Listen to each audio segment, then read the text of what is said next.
तक पहुंच गए। विजिट फ्री है, विजिट का एक पैसा नहीं है, खाली उनको दिखा दीजिए कि मैं आ गया हूं, बस बाकी वो सही कर देंगे इंशाअल्लाह।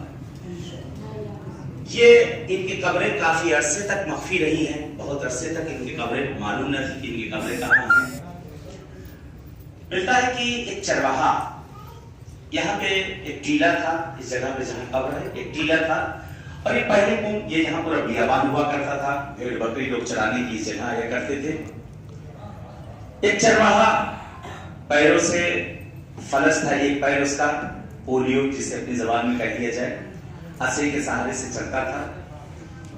पर जैसे बयान करते हैं, कहते कि वो शख्स से आता है यहाँ, भेड़ बकरियां वगैरह चल रही थी। सेम वाकया इमाम रजा के दो भाई यासिर नासिर, सेम वाकया ऐसी मशहद का भी हुआ है। पर वो आता यहाँ पे, चार भेड़ बकरियां चल रही थी। यहाँ हर भेड़ बकरी के साथ जो अल्लाह कहा जाता है, उसके साथ एक गधा होता है, एक आदमी होता है, एक कुत्ता होता है। आदमी आराम करता रहता, कुत्ता जो भेड़ बकरियों को चराता है। कुत्ता न कोई जानवर को जाने देगा, कहीं भागने देगा, और न कोई दरिंदों को आने देता है। फौरन उसी वक्त जो है कुत्ता चीखना चिल्लाना जो है शुरू कर देता है अगर कोई आने होने वाला होता है।